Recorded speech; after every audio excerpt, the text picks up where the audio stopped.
Good morning, everybody. Thank you for jumping into today's Drop In and Learn webinar. Today, we have a very special guest. We have Nicole on the line with us today. And I think the phrase to summarize this meeting will be full body or full scope. Nicole has a very unique position within Wallside where she is in processing, and she touches every department. She has to work with sales, install, everyone internally here, and she plays a role on keeping all of this moving. So it'll be hopefully a reminder for most of you and an informative time for some of you, and hopefully all of us can learn something from this conversation and come away with something. So before we get too far down the processing road, who is Nicole? Nicole, if you don't mind just sharing a little bit about yourself, tell us a little bit about who you are. Absolutely. So my name's Nicole Rodriguez. I've been here with Wallside for now 21 years. Actually, on August 15th was my anniversary. I have been kind of worked my way up the ladder a little bit here. Started when I was 18 as a file clerk, not necessarily expecting to, make a career out of it, just kind of something that I chose to do, right out of high school, just something to do while I was going to college. So I originally started as a file clerk with not really any office experience. And then about a year later, Mark Tyler noticed some potential in me and asked me to move over to the service department, which then I worked in there for about 10 years. After that, I kind of wanted a change, maybe getting away a little bit away from really the service end, really dealing with the full-fledged public part. So I'd requested to be transferred over into processing. I then, at that point, I did processing for maybe about 5 years, and then the opportunity arose, and I applied for the management position, and I ended up getting it. I also am married to Jamie. He is a Detroit police officer, which, as everybody can probably attest, it's been a bit of a challenge the last couple years in that, with him being a first responder and things of that nature. But he still, loves his job. We are a blended family. We have 4 children together, 2 dogs and 3 fish. Our children do range from the ages of 4 and 24. So there's a big difference there. So we're definitely busy, and they keep us on our toes. We enjoy vacationing. We enjoy entertaining at our home a lot. We like to do concerts, and I like to call it camping, but it's not necessarily camping. We like the outdoors, but not so much as sleeping in a tent. But I guess that kind of covers the basis, I would say. Yeah. Very cool. Thank you for sharing all that. I have enjoyed getting to know you as well over the last 7 months of being here. And have found a lot of what you said to be true. That's very interesting. So, before we get too far down the road of processing and a lot of those details, could you just kind of sum up the processing department in maybe 5 minutes or less? What is it that processing does, and some of those details? Sure. I'll try to be quick. I'm a talker though, so. So generally, I like to just really look at us as the furnace of Wallside. Everything kind of starts here and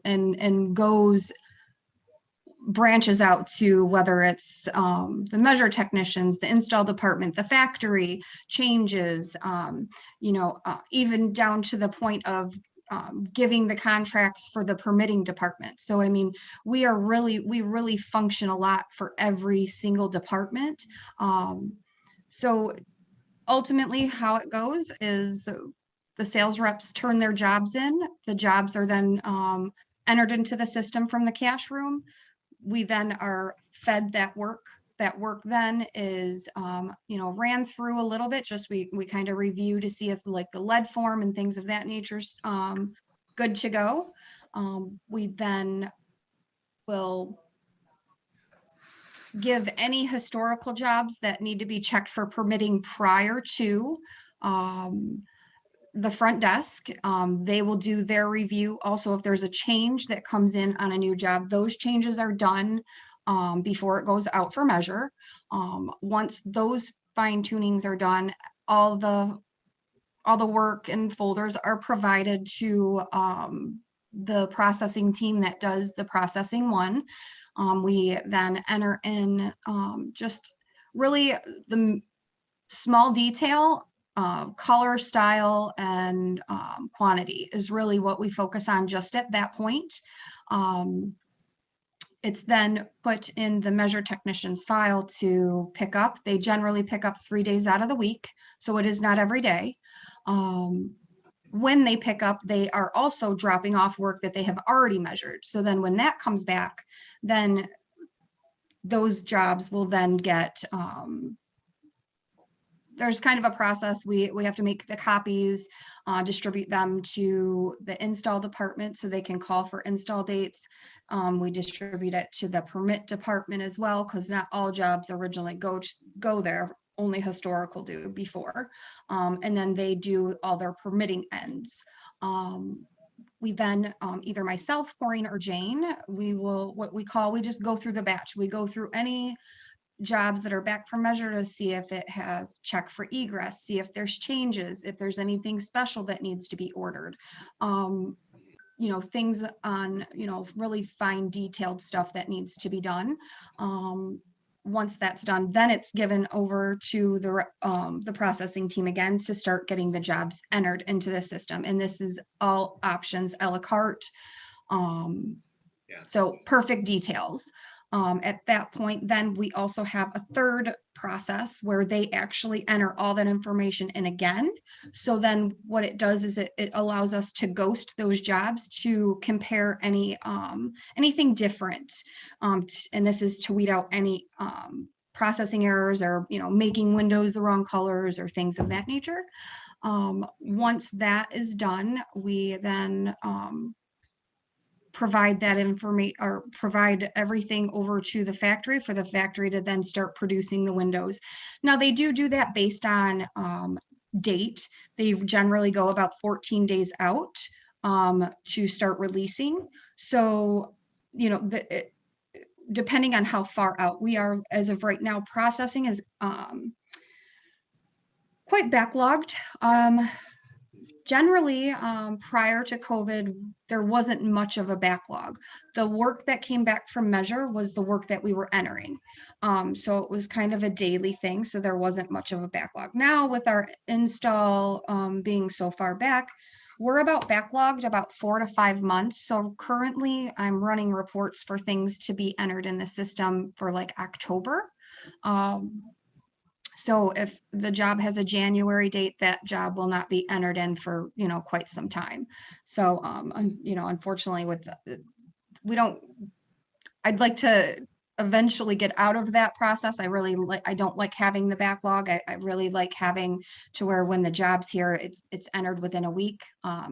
But as we all know, every area is busy. So we had to kind of make a few changes in the department and kind of go by what's priority at this point. Yep.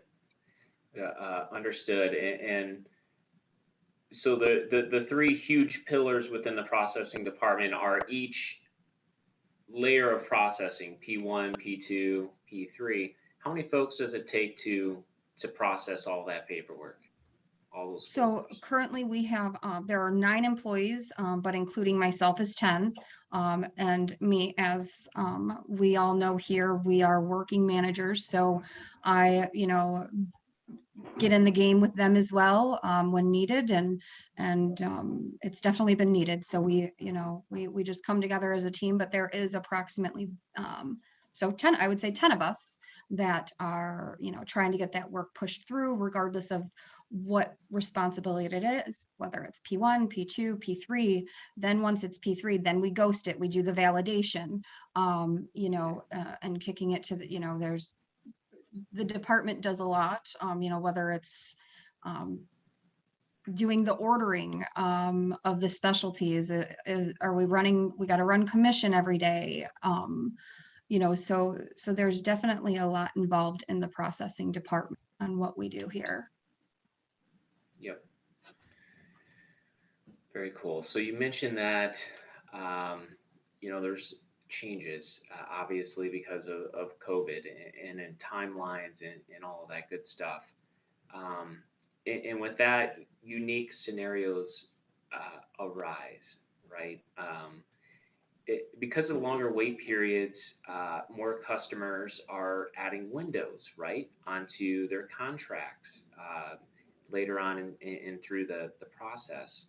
Can you talk about a little bit what you're seeing there, and what's different this year than last year because of all that? Absolutely. So generally, you're going to see about 3 different types of changes is kind of how we look at it. We're going to have new job changes that come in with the jobs when they're sold. It could have been something as simple as when the sales rep was in the customer's home, but they made the contract, and then the customer may have reached back out to the sales rep and said, oh, I want to make a change on this. So unfortunately, because that contract's already signed, he or she would have to write up a change order and then send it in with the job. The other changes that we see are changes that come in from the measure technicians. Maybe it's that the customer at that point of sale did not want to replace a window, so they're saying, you know what, let's go ahead and add it on. Or it could be something as simple as, which we have seen, virtual appointments are quite new to us.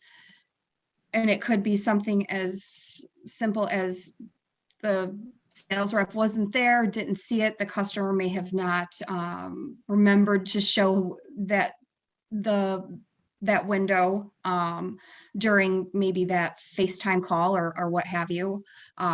So things like that could be changed. Recognizing maybe when even height staging is required, when you are selling virtually, sometimes, when you don't have your eyes on the job, sometimes those things can definitely happen. And then we do have, which is starting to become more common, is customers wanting to add on windows even after the job has been measured. So that has, posed a bit of a challenge for the change department. We have had to make a new process for that, on how we keep track of those and things of that nature. But, with that being said, I have a feeling that has a lot to do with maybe, the lead time. Clearly, these people, where we didn't see this much, too often when we were selling 12 weeks out, from the date of sale to the point of install, where now they're having, possibly 5 to 7 months to really think about what they want. And then maybe once they get that install date from the install department, they're like, wow, maybe I wasn't really thinking it would take that long. So I'm going to go ahead and add the additional 7 windows on. That is one area I have noticed. But again, that poses a challenge, I think, just really based on, it's not necessarily anybody's fault. It's more of the industry's fault. Yeah. But I would say the little bit of feedback I could give for sales is, I know install dates are a little tricky to talk about, especially when you're not dating in the home. But really, maybe just letting the customer know, if they're deciding not to get the whole house right at that point, is it something that they explain to them, during that point of sale? Well, because our lead times are a little bit farther out, especially with any construction business, it's not just wall side. If you want those windows now, I would, recommend getting them. Maybe they already have that strategy. I've never really been in the house with a sales rep, which I would love to do at one point in my career, but You should do it. yeah, but I think that could pose a challenge. Also, are both parties in the house at point of sale, where, oh, the husband only works till this time. And then, the communication wasn't the best based on what she wanted and what he wanted. So now at that point can pose, a change on the job as well. Right. So because there's more wait time, customers are sitting there and their financial situation might change a little bit or Yeah. something might prompt and they say, oh, let's add 4 more windows onto this contract. We already waited this long. We might as well get it all done. And it's already after measure. Uh, there's nothing wrong with increasing contract size, right? As a sales No. team, we want to sell windows, and that's a fantastic problem to have. But it causes a unique situation where measure has already been out there, and now we're almost starting the process all over again. So we need to recreate, add those windows, give it to measure.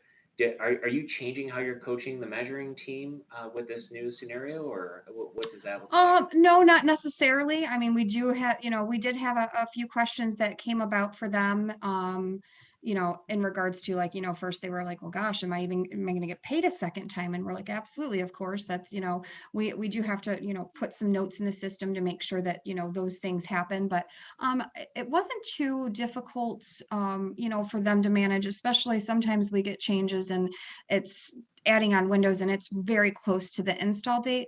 The only thing that I know that had actually is new to me, and I guess, sometimes you don't think of every scenario, is that it is causing a bit of an issue in the install department, because if they already have their numbers completely all together, they have their jobs, they know what's going to be going in on that day, and now, we're start adding on, extra windows or even extra labor. It doesn't even necessarily have to be a window. Say the customer decides now that they want full gut extension jambs. Well, now that's adding so much more time to the job versus just installing some stops. So, it is posing a challenge in the install department as well, because we're so backlogged and we are already, booked, and accounted, like the install department probably already has those numbers accounted for up until November or maybe the end of the year. So when we have, it might seem like it's farther away, but ultimately just adding on 2 windows, it can affect, the job that it's given to. If it's originally had 7 windows and now we're going to 14 windows, but install already had it that particular installer was maybe going to have to go to 2 different job sites. Now, when we added those other ones, now that pushes that other job aside, because now they don't have the capability of going to 2 jobs now because of the extended work. Right, and wall side is definitely a vehicle, and the engine needs to go at the same speed as the transmission, at the same speed as the tires on the ground. So if once it's in P3, and correct me if I'm wrong here, install already has their numbers. They already know how many windows are being installed. So when we're making changes at that stage of the game, it is changing the speed of install and potentially causing, logistics there. Um, Well, it's so even you know, it's really at stage P2 when they will receive um, the contract. yeah, okay. Yeah, yeah. So we could probably have Mark on here and Sarah again and talk about their strategy and when they put windows in and how they handle that. These additional windows coming in at a later date. But it's just an interesting thing to understand as a sales team. not a whole lot for us to do different, but just be aware of it. If you have a customer that's interested in adding windows on, it's better if they're adding it on during measure. We will certainly go back out and remeasure, but just as a general awareness, kind of going back to that selling really clean and really smart, that kind of fits that same category of, hey, this customer didn't buy these other slider windows that are all on the same floor, that are all, pretty similar. Maybe I can coach this customer just a little bit and say, hey, if you change your mind, have the measure man measure it. And I know a lot of you already do that. I'm repeating things I've heard you guys say to me. So, yeah, great. So this is probably a great segue then into measuring. Can you, I don't think we can hear it enough. Can you give us the timeline from beginning to end, from the time we turn paperwork in to the time the customer gets a phone call to the time the customer gets measured? Sure. So I guess it definitely depends on when the sales team are turning their jobs. And I know it's all different. Some turn them in physically, some send them in, some drop them off, some have courier. So I know that there are several different ways. So it's really that I would say is really the key on when we're getting them from that point. From that point on, Callie generally gets once it hits the office, Callie generally will have those jobs to us, I would say within 2 to possibly 3 days. As long as the job is a clean job, that job gets entered in that day and then put in the Measure Text file to be picked up. Again, they do pick up roughly 3 days a week, and then they are making their phone calls immediately. So if they're not calling that day, it's generally the next day. They do have a lot of our measure technicians do have individuals that actually schedule for them because they're so busy, they're unable to do both of those things at the same time. So they do generally have a scheduler that calls and schedules those appointments. Generally, depending on what area that you are selling in, I would say the mark is about 2 weeks out for like the Ohio area. And that's 2 weeks out for a phone call? No, So the nope, paperwork that's gets in. from the time that they receive it and they make that phone call, it's about 2 weeks for that final measure that it's scheduled. Okay, gotcha. Yep. All right. So, then for more of the busier areas, like when you're selling up in like parts of the hubs, or Glenn's area, Marty's area, which would be like Lansing, those are running, or even the downriver area, those are running around 5 to 7 weeks because they are busier. Now I'm saying 5 to 7 weeks from the time they receive it, make that phone call, which is usually immediately. I would say 1 to 2 days from the time they pick it up. And then they're about 5 to 7 weeks out to schedule that final measure. But they're not taking that long to phone the customers. No. Awesome. Well, I know, Nicole, you have a busy schedule just like the rest of us, and we thank you so much for all this time. I'll pose one more kind of open-ended question. Ask if anyone has any questions for Nicole. This is a good time while we have her on here. I see a question just popped in. Let me read this real quick. Okay, thank you, John. We got that note. We'll relay it to Nicole there. Is there anything else, Nicole, that you think that I forgot to ask or didn't ask that you think is important, or anything else we need to know about processing while we have a captive audience? No, I think we kind of, ran down a lot of the stages in processing. I guess I just, just to bring up again and elaborate a little bit more on, talking about changes and when these customers want to, add things on. I guess just getting some feedback from them if anybody wants to reach out to me after the meeting and just kind of give me a little bit of feedback on what they think is the right amount of time frame to make changes to contracts. If you kind of look in the industry, whether it's windows or just any kind of construction, or simply going and getting, picking out furniture, lead times right now are so far out. I know me and my husband we've been couch hunting, and it's about seven months out to actually even get the product. And to think of that those companies, I wouldn't, once I place that order and I walk out that door, there's not many changes at that point that can be done. Again, I know that I'm maybe using that example, it's a little different. It's not really full construction. And it's not just like adding on something. I'm sure if I wanted to add on a table, but that doesn't mean that if I'm adding on that table, that table is going to be delivered with that couch either. So, kind of looking at that aspect as well, might make it a little easier, or, what kind of Yeah, different absolutely. techniques can we do when we're in the house to kind of, discuss those Yep. things with the customer. Yeah, thanks for sharing that. That is such a good point about, if you're ordering a couch and you want to change the color of that couch, there's a process involved. We are no different. And with challenges, when there's changes, there might be more time, sort of thing. But the other thing I wanted to highlight of what you just mentioned, Nicole, is reaching out to you. So